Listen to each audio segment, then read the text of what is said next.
Welcome back to The Edge. Education focus is being added to SGE. Inactive Gmail accounts may get purged soon, so you better go log in.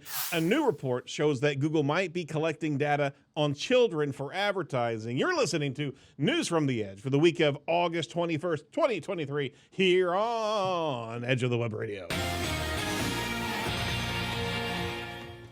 From the Edge of the Web studios, here's what we're looking at this week. Well, welcome back to The Edge. Thanks for listening. This is Edge of the Web Radio. I'm your host, Aaron Sparks. We're covering SEO and digital marketing tactics each and every week, separate from our weekly interview series. You gotta go check that out as well.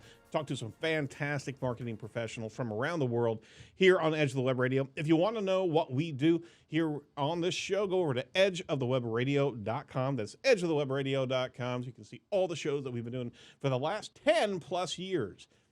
So there's a bit of talking there. Just a little bit, right? Yeah. Okay.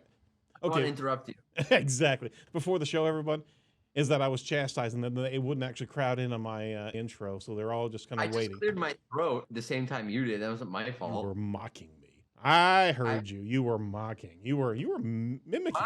Mock. All you do is mock. This is the Site Strategics News Desk of Edge of the Web Radio. Proud to have our company as the title sponsor of Edge of the Web. Very proud of our team here. We're a 19-year-old SEO and digital marketing firm here based in Indianapolis, Indiana. We'll talk a little bit more about what we do here at the shop a little bit later on the show. Who you heard in the background, and again, he's actually not as snarky as he usually is, so I don't know if he's off his game a bit. I don't know. Maybe. I don't think so. Well, you could try a little bit harder. I'm expecting, the bar's set. You should probably be hitting it regularly. This is Mordy Oberstein, head of SEO branding over at Wix. How you doing, sir? Good. How are you? I'm good. What do you know? What do I know? Not much. That's an agreed upon point, but what's going on at Wix? How about that? We launched our SE ranking competitive analysis app inside of the Wix app market. So now you can use SE ranking right inside of Wix app. It's freaking awesome, by the way. It's super deep. Have a look at it. Talking to you, Aaron. Yeah, I will. It's a freemium model, so you can just go right at it. It's freaking awesome. That's all I'm going to say. SE ranking. I'm legitimately saying that. I remember going through the app. I'm like, wow, this is actually really good. Much better than the SEM Rush integration there. Can we pit one against the other? They have a bunch of really good tools. They're in two different parts. I have an answer for you. They're in two different parts of the Wix ecosystem. So they're just different. You kept them separate so they play nice, right? What, SEO tools don't get along with each other? No, absolutely not. No, they're like they run down the hall with scissors on Fridays. So they really do. You also have what's Deep Crawl named again? Blumar. We have Blumar. Yeah. We have Uberall. Yeah, cool. What else do you guys have in there? Well, we have a ton of stuff. We have Amazon, Klaviyo. Nice. All right. They got a bunch of stuff in there. Pilot. All right, good. Yeah. Fantastic. Go check it out. So for those of you who have Wix accounts, go check it out because that's a freemium piece inside of Wix. But I'll go dive in there. We're certainly friends of SE Ranking. Love what they do with their own platform. So I'll have to check it out and see what's going on there. So on the stick in production booth is Jacob Mann. How you doing, sir? I'm doing all right. I wasn't ready for you to go. Is everybody ready for this show? No, you're just kind of like drifting. Well, I had a cough, so I muted. And then you're like, I saw him mute. I'm going to see how he's doing. Right? No, I'm doing really well. Good. Slow recovery here on this arm, but it's getting there. I'm able to use a real mouse again. That's pretty exciting. That's a good step forward. And not to brag, I'm up to 15 reps of doing a bench press with just a broomstick. With a broomstick? With a whole broomstick. Oh, my gosh. Yeah. It's heavy. It is.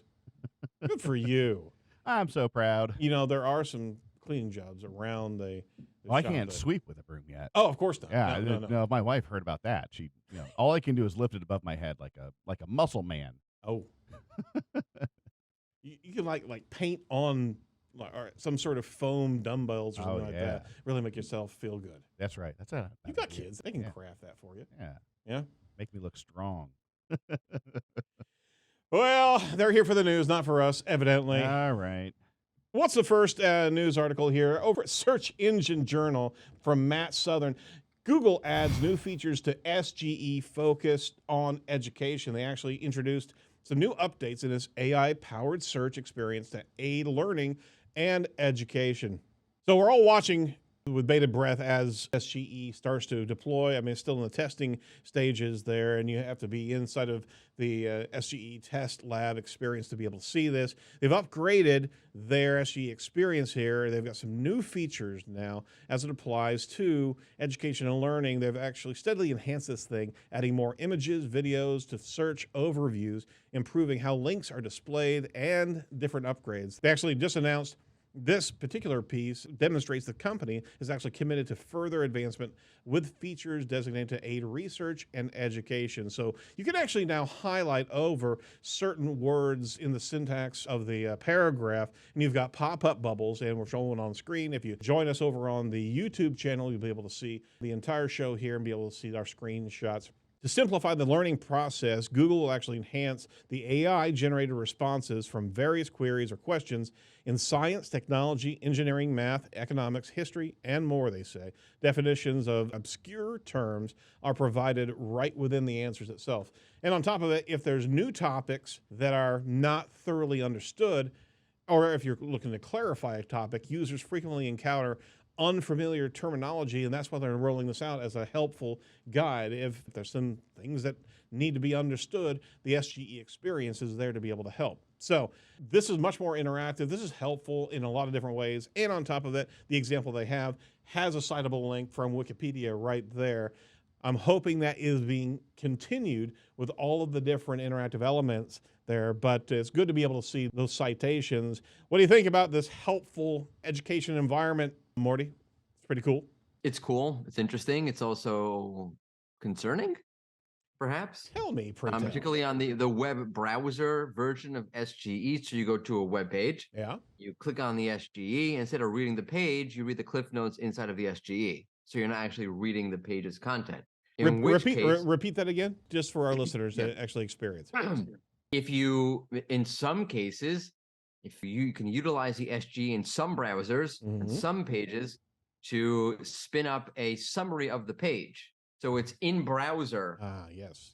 Web page SGE. So you say, hey, Google SGE, summarize what's on this page. So you go to seroundtable.com, and instead of reading all of Barry's prose and poetry, you get the SGE summary and a couple of bullet points of the article. Now, super useful. Yeah, it's kind of like a cliff notes for web pages.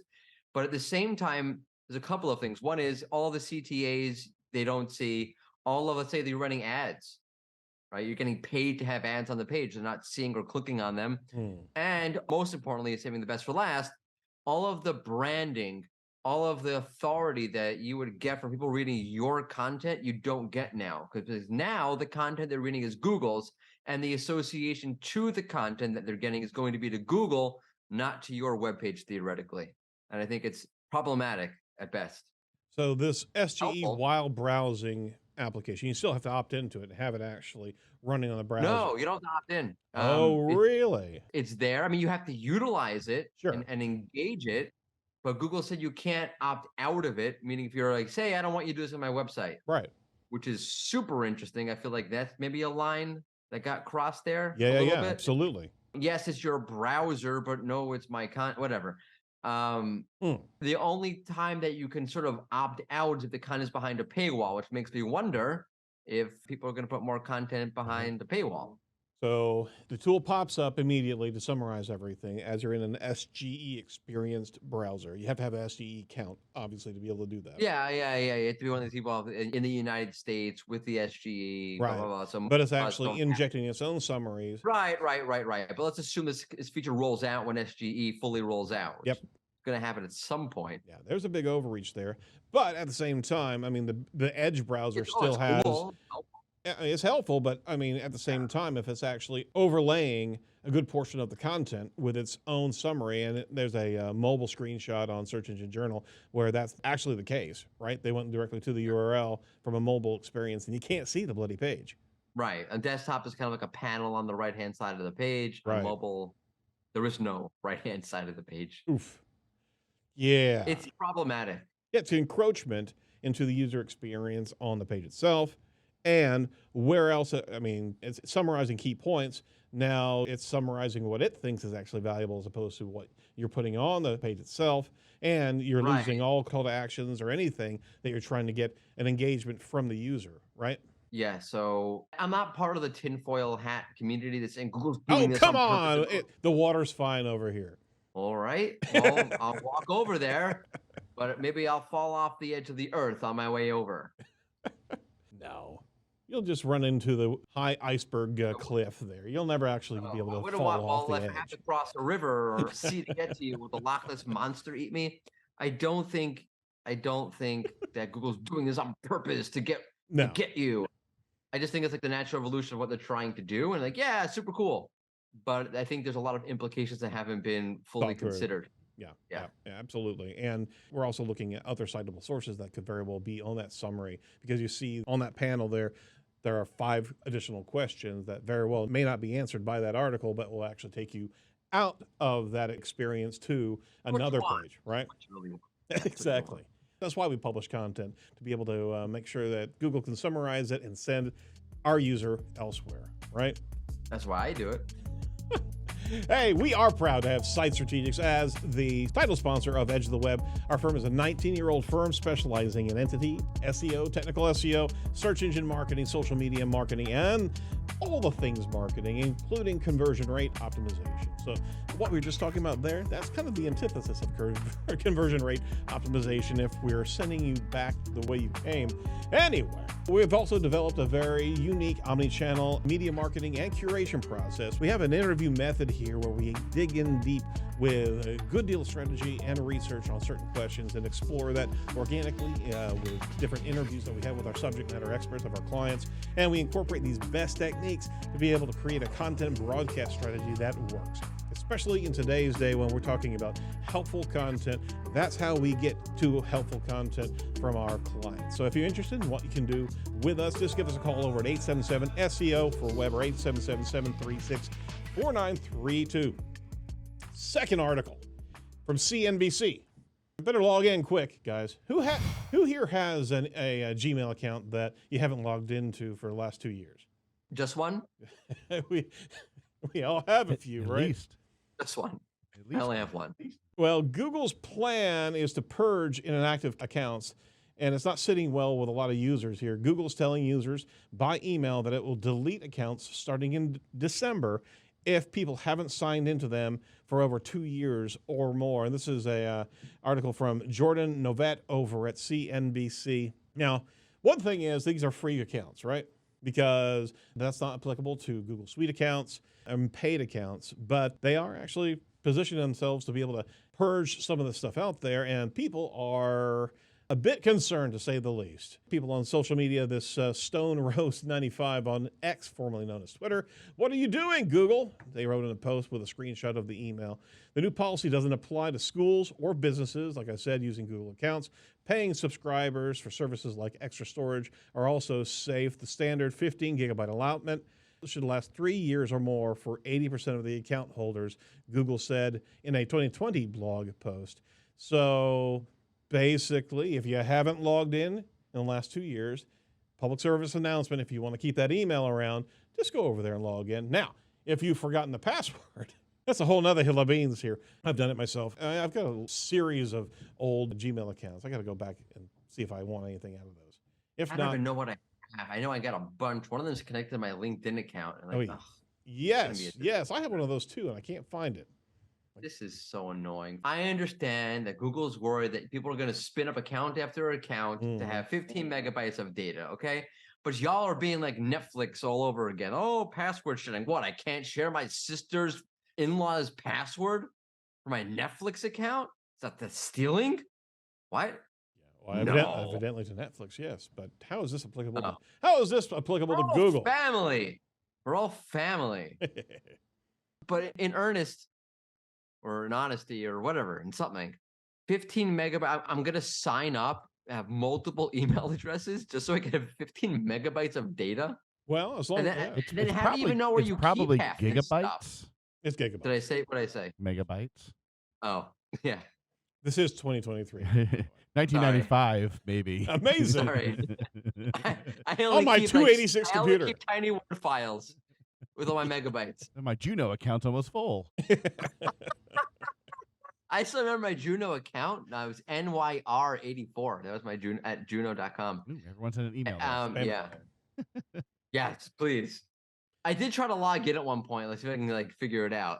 It's totally lost. No one's doing that. And if they are doing that, if the account's inactive or any number, so then just get rid of the data and leave me the email. Yeah, just purge it out. But what they say over there with this new account policy, they're stating security reasons as well, because old accounts are more likely to be hacked because we all used password 123 back then, right? We're only talking about 2 years. We're talking about 2 years old, right? So they're going to delete these. It's been fine for the last 15 years. It's all about security. It's about protection and privacy. For my own good. That's what my parents used to always say. Rubber room for you. It's for your own good. All right. You know what's for your own good?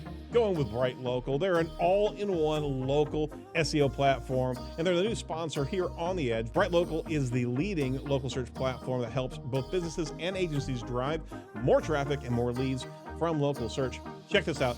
Not only can you get everything you need to grow your business, they're also really good people. Now, it's coming up here, guys. You got to jump into it. They have a August 30th and 31st virtual event. They're actually hosting Local SEO for Good live. This virtual local search conference doubles as a fundraising event for a multitude of charities and NPOs close to the hearts of the experts speaking and presenting. So get a ticket or get 5 tickets. Multiple? Bring your friends and family. Multiple tickets. Crystal Carter from Wix is going to be there. That's right. I knew this all along. It's fantastic. Do you know what she's talking about besides local SEO? I knew you were going to actually say that. I don't know, but whatever it's going to be for good. Well, here's some additional generosity from Brightlocal. You can level up your local SEO and get a 14-day free trial and grab some special dollars in the web offering that they have with our partnership. If you go and get your local citation building credits, they're offering $75 as soon as you go over to edgeofthewebradio.com/Brightlocal. Sign up and you'll actually get free count plus some cool dollars to be able to use for your citation building. So why not do that? Let them know that you heard about them here for good. All right? For good. All right, third article from Search Engine Journal by Matt Southern. Is Google collecting children's data for ads? New report actually sparks some concern here. There's a new report that actually accuses Google for targeting ads at children, harvesting their data, potentially breaching the federal privacy laws. Now, there was an agreement, and they spent $170 million in 2019. They actually paid $170 million and pledged to stop collecting data on children's content and turned off all personalized ads. Well, this report that's actually coming at you from Adalytics claims that YouTube continues to serve personalized ads and employ ad trackers on videos and channels labeled Made for Kids. Now, COPPA, which was enacted in 1998, restricts websites and apps from collecting personal data on users under 13 without explicit parental consent. So what do we have here? There's the report actually states many advertisers were observed setting ad targeting cookies, persistent identifiers, and engaging in metadata sharing with data brokers. Some ads were even for Google products, including YouTube TV and Chrome, which aren't allowed to be even sold to users under 18. So what does Google say? Google denies any wrongdoing. They're saying that they're not flouting any regulations, saying it prohibits personalized ads and third-party trackers on children's videos. Now, we're usually not in the political space. This is not a tinfoil hat space. And could this very well be just a mistake, right? Could this just be an error in their effective machinery to be able to prevent these type of these ad channels to be exploited like that? Give them the benefit of the doubt here. However, I mean, there's some major criticisms that are happening right now with YouTube's protection methods. So the privacy advocate actually argues that Google's model facilitates hidden data collection from children. While Google insists that its tools prevent this, critics are actually saying it needs to do more to close the loopholes here. So guys, tossing this up to you, and I know this is not an SEO or digital marketing tactic story, but it is concerning, is that if these regulations are in front of Google, right? And then reports come out that they're potentially just bypassing that, was that $170 million enough to actually just throw the dogs off the scent, so to speak? So 170 million sounds like a lot to us. I would assume us, but, you know. Not I mean, I Google. won't speak for you, Aaron, but if it sounds like a lot to me. I think when they have settlements that big, they need to explain how and why they came to that number. Sure. Because if I said to you, here's a new ad campaign you can run, it might be a little bit in the gray space, but you'll make $300 million. Right, exactly. And if you're caught, you're going to pay $170 million in fines. Like, okay, I'm in. Like, that's still a huge profit. Right, exactly. That's where I was going. Yeah, I think we need to understand what that 170 is, or those penalties need to be based on what was actually made plus some more to make it hurt so that they stop. Triple damages. Yeah. Absolutely. So I personally think I was affected by this to the tune of at least $30 million.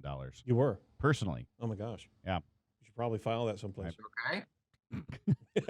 I'm working on it. He's lifting a broom 15 times. Yeah. So I mean, here I am over here lifting broomsticks. Where's my money, Google? So are you a witch? Maybe. An advertising company, Analytics actually rolled out the study here, but it actually singled out PMAX, which is performance management inside of Google Ads and YouTube, actually may be inadvertently violating the Children's Online Privacy Protection Act. That's COPA, right? Got another article here from Search Engine Land just to be able to shore that up. So there is some awareness, there's some shouts that advertisers should stop using PMAX right now in light of what's being discovered here. So there's a number of organizations that are talking explicitly about that tool or that tactic. So you may want to look at that if you have YouTube and video content moving through. Uncheck that performance MAC or change the bid function to be able to move away from performance MAC to something else there, because it could very well be that this one kind of screwed everything up. I thought PMAX was a urinary tract infection. No? Why are you looking at me? I wouldn't know. So this company, IPG, oh God, all right, IPG Media Brands conducted its own investigation. The company reportedly found that at least one of its clients, which was running an adult-targeted campaign, had its ads featured on made-for-kids channels. If the kid actually clicked on the ad, tracking pixels from the brand's website would have gathered data from the child as well as their associated ID. The data would have been shared with Google's PMAX. So, I'm just giving it to him, man. That's it. Now every time you say PMAX. I can't undo that one, can we? Can't undo that now. Too late. All right. Do not think PMAX with YouTube ads. Okay, so they're not aligned with urinary tract infection medication. However, this is pretty important that if there are bidding techniques, especially that are AI-driven techniques, that they have to be monitored, because this one may have actually slipped through the cracks here and started to continue to advertise into made-for-kids channels. All right. That said, here's some AI news for you. Bing has failed to take any market share from Google after 6 months. Yep. So all this chat GPT nonsense, right? Are you on my side now? On your just come over side. to the dark side? I've This always been AI on your stuff is, side, like, man. I mean, little overstated. I'm just going where the trend actually leads us. We got to talk AI because, you know, everybody's saying that. But evidently, no large share for Bing over the last 6 months. I mean, oh my gosh. In November oh my gosh, 2022. there's actually a PMAX medicine. It's PIMAX, and it's used to relieve symptoms of urinary obstruction. There we Heck go. yes. Sorry. We're going to get flagged somehow on this one. It's awesome. You know, Bing is pissed off to the max because of this.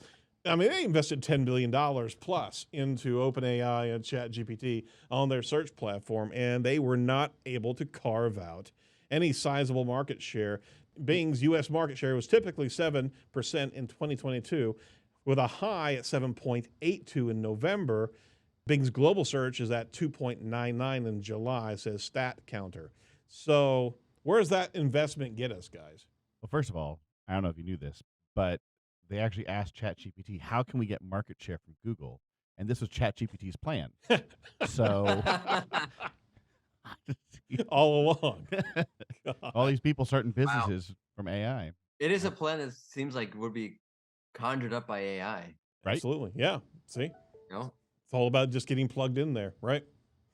And then I just causing to show Google to ya. respond, and then ultimately I think- Google will be taking over all of your Right. screen because Yeah. it's summarizing everything. I mean, I think if anything, if we go back and look, we were talking about how Bing was on top of this, and they were coming out, and Google was scrambling to catch up, and they scrambled just enough to make everyone say like, I don't need to switch, you know, or the results from both sides were as underwhelming as they needed to be for no one to really make a big move to a new search engine. It just kind of goes to show you that all this stuff is like these two companies just going at it to say who can win the AI wars Yeah. and the users in terms of actual practical. Hey, this just makes a difference for my life. Don't care. Just get off my lawn, darn AI. It's going to It's skip like that past- race, like at a baseball game. You know, like they have like the hot dog races, like I don't know, like the mustard bottle, Yes. and like the hot dog wins, and the hot's like, yeah, woohoo! And the audience is like the 50,000 people in the stadium are out in the snack bar getting a real hot dog with mustard on it. Let's all go to the movie. Stop. Google's oh my like, gosh. um, all right, all right, all right. Hey, another article here. I'm going to skip past one. The Associated Press actually gave some writers. Don't use AI to write articles. For the most part, Duh. right? Exactly. But here's one. AI generated art cannot be copyrighted, rules a U.S. federal court judge. Now, this is important. This gentleman who is actually trying to submit his artwork from his own AI that he created, creative machine algorithm. He actually submitted, the Stephen Fowler submitted this artwork multiple times, and the court pushed back going, nope. And then Fowler sued the office, claiming his denial was arbitrary, capricious, and not in accordance with the law. Ooh, How- capricious. I love when they use that word in legalese. It's capricious. Capricious. Judge Howell wrote the copyright has never been granted to work that was absent of any guiding human hand, and added that human authorship is the bedrock requirement of copyright. I want you guys to just hear that sentence there, right? I've already got a response, but go ahead. Copyright has never been granted to work that was absent of any guiding human hand, adding that human authorship is a bedrock requirement for copyright. So Especially I when can the thing create, is just conjuring up, regurgitating what's already out there. By human hands. so I can create AI art, Yep, put it in Photoshop, yep, maybe adjust the tint a little bit. yep. It's just been guided by my that's human yours. It hands. has. Now it's yours. Copyright. Boom, NFT, go for it. Yeah. NFT everything. It just goes to show you a very important lesson Mm. that if you want to create art, what you should be doing is sitting in some sort of modern art museum on the floor, flinging mashed potatoes with a spoon at random. Oh my That's gosh, art. that sounds like a great startup idea. But that was taken now because Morty just said it, so you got to go and race to find There's another. literally a thing I saw on Twitter, now known as X, of like, someone saying, I forgot what the context was, but basically like, that's not art. This is art. And it's like some person sitting on the floor of a museum, literally like flinging, I don't know, like mashed potatoes or something. You literally crapped on awesome. my segue here. Because the next article is a tool. You can Yeah, mashed launch potatoes. your website in seconds with AI, right? You can launch your startup. Are we doing this again? Can we just wait for Wix to come out? with this Last so we can week be it was fulfilled? 5 minutes. Now we've got it doing it in seconds. But launch your Yeah, startup. last week was your total startup. crap. So it's not your landing page, it's your startup, evidently. So Ah. startup campaign. Mm. Mixo.io. How about that? That's pretty cool. I think Yeah. Morty's last starting week one up was right also- now. He's about to. I'm about to go to- going. Let's do it. Get started for free. Okay. This is the best part Describe right your here. idea in a sentence. Mashed Mashed potato. potatoes. This is why I do this. This is why I do this. generate. What's the It's idea? connecting to the AI. Yeah. It's connecting, it's submitting, it's generating a startup name, designing a logo, collecting site Ooh. images. And here we go. Unleash your creativity with potato art. Love mashed potatoes? Turn them into works of art with our innovative platform for mashed potato artists. It comes up. Holy crap! Wes Baker says potato art has revolutionized the way No. I express my creativity through mashed potatoes. It's a fantastic platform for artists. It just literally made up a review. That's amazing. It just lied. It Flat just out lied. No, it hallucinated a lot. Connect with other mashed potato artists. Explore the world of culinary creativity. Another one, Tom Hernandez. Yeah. I never thought mashed potatoes could be so artistic until I joined potato art. That one's real. I know Another that guy. one, Holy Zach Adams crap. says potato art helped me gain recognition for my mashed potato art. All it's, right. it's unbelievable. Someone's out there making the Devil's Tower right now with mashed potatoes. I love that. I love that. That's a deep cut. That's a deep, deep cut. Very good. Very The good. photos, by the way, aren't even AI. The photos are from Unsplash. Ha! This is the best part. It really is. All right, I got one more for you here. Now this one's Yeah, what's next? this Another one's website. oh, check this out. Check that out. Yeah. Sibyl AI, Sibyl AI .ai. So Sibyl's, Sibyls .ai. Okay, check this out. Check this out. This is an AI spiritual guidance website. Okay. Oh, it's the Torah? Yeah, for the most part. And all your different worlds that you want to engage in. You can ask deep questions of, what's the origin of language, right? Holy crap. We're going to ask our deepest, most meaningful questions to a language model? Absolutely. There it is. What is wrong with us? And you have to pay, like, who's going to pay $50 for this shit? There have been 726,000 questions answered here. Sibyl is the first of its kind benevolent AI, incorporating a neural network infused with deep spiritual enlightenment. Its data sets, worlds encapsulate knowledge spanning thousands of years, now accessible in humanity's time of awakening. All that crap. What does that even mean? The Tetragrammaton is like the 72-syllable name for God that we don't know how to pronounce anymore. What the hell does that have to do with AI? Oh, my Lord. They have so many different worlds to explore, man. This is... Oh, it has dark mode. I'm all in. It has enterprise. There's an enterprise. I know. I saw that, and I was like scratching my head. Oh, this is for like the really confused people. Like an enterprise solution. We need somebody in the boardroom saying, "Hey, we need to really be able to give some spiritual guidance to our thousands of employees. Why not? Like forget like Kant and Kierkegaard, Maimonides and Heschel and so on. Forget going that. Down some stuff there. Yeah. Yeah, let's go. Yeah. We don't need that. We need a yearly enterprise premium to the stupid ass language model. Oh, I thought you'd enjoy that one. Oh, man. Jacob, any thoughts there? No. I don't know if I can top this one. I need more time to process this one. All right. Well, while you're waiting, you can go over to... I just want to say, this is going to get me in trouble. Like, why is it always like the religious like zealots who are always like the biggest scam artists? Yeah, they're going to... No comment. I don't want to get myself in trouble on that one. No comment. No, Joel Orstein. Oh, look, it's by Joel. No, I'm just kidding. Oh, my gosh. All right. Hey, a good platform for AI generative.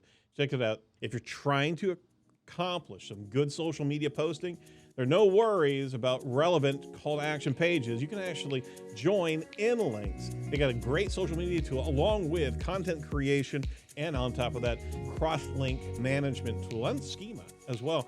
But they actually have a really cool tool that they just released that you can actually create your own social media content that's not just spinning out of control there. It's actually iterating from your own content on your own website. So it analyzes your current website and then creates some topical, relevant ideas to engage your audience and help build a valuable social media content planner.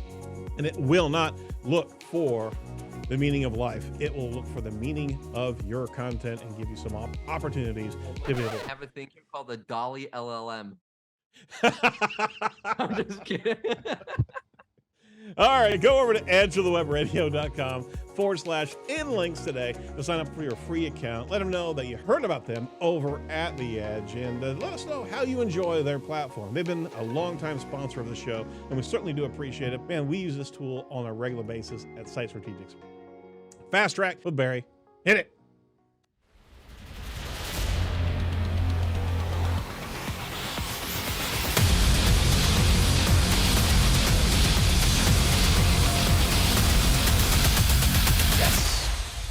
And that's just gear grinding right there. I tell you what, I really didn't give you guys enough time to really steep in the Sibyl site. Sorry about that. but I need the rest of the day. When you off. ask You it a really question, do. it just replies back, All right, a couple articles from Search Engine Roundtable by Barry Schwartz. Google stops testing links in Search Generative Experience. The snapshot answers. Really? Come on, Barry. Give me a headline. The test actually began earlier this month, and it seems Google has now paused showing links in those AI-generated answer results. So they tested it. Now it's not there anymore. He's got a screenshot embedded there. Please note, he says, our original coverage showcased 3 different formats for links in the SGE answers. So hopefully it's going to be coming back. They were testing it. We were really looking at SGE being able to cite sources regularly in all of the different answers that it's providing. The test is gone, however, but Google is now no longer sharing any of the links, and so were several others, including Danny Goodwin, the managing editor over at Search Engine Land. So links are gone. Hopefully they're coming back. Morty, thoughts? still stuck in the Sibyl thing, sorry. Neat. Since the dawn of time, humanity has received spiritual inspiration. Today, our spiritual evolution is entering a brand new chapter. Language models. You know what? Why not? Because isn't all of Thousand life questions. just a language model, really? Unbelievable. I thought you'd love it. Let's just finish up with this one real quick. Yeah, sorry. If you're using AI to write your content, it's going to be rehashed by others, says Google. So last article over at Search Engine Roundtable, August 15th by Barry. Google's John Mueller had a nice one-liner on Reddit again when he said, by definition, he says, and it's simplifying, if you're using AI to write your content, it's going to be rehashed from other websites. That means that AI is basically learning from what is already out there on the web and uses that knowledge to write based on what's already existing. In short, it will rehash what it knows and create something based on that knowledge. But that knowledge is not new because it's learned based on what's available on the web. Isn't this garbage? Wait, you mean the stuff from the enlightenment that I'm getting in my enterprise civil package? It's not new? No, it's going to be rehashed. You're going to find that same incredible spiritual guidance on. I was looking for enlightenment on what is the only shofar $9.99 on Sibyl. Oh my gosh, wasn't there? Thanks, John. Wasn't there like a multiple schizophrenic disorder lady named Sibyl? Yeah. Yeah. So there's that. They didn't really figure that one into the branding, did they? All right. Let's stick a fork in this thing. SEO chat every Thursday, 1 p.m. Eastern time. What's on X this week? Christoph Trapp talks to you about podcasting and SEO. Can a podcasting strategy assist your SEO strategy? Find out. What? Really? We're talking Gain podcasting? enlightenment as Christoph Trapp engages Sybils.ai to find enlightenment. 1 p.m. Eastern time on Thursday. Podcasting and SEO is enlightenment in one particular manner. You realize that. Okay, we're going to have to be there. We're going to have to be there on that one. Gonna light some incense and be there. AI incense, though, right? Oh yeah, not the real ones. Nothing is real. Nothing is real anymore. We're just glitches in the matrix now. All right, that's it, folks. This is The Edge this week. Thank you so much, Morty. Appreciate it. Enjoy the AI tool that I gave you. I'm sure it's going to ring true for you, sir. I'm more confused than I was before. That's my job. That's it for Edge of the Web. Make sure you jump into the first Sarah Tahar episode that we have going this week. Also check out Sarah McDonald's second episode as we went into a huge amount of insight into podcasting and the women's voice in SEO. Check all those shows as well as many others at edgeofthewebradio.com. That's edgeofthewebradio.com. From all of us over at Edge, stay safe, stay well, and do not be a piece of cyber driftwood. Later. Om.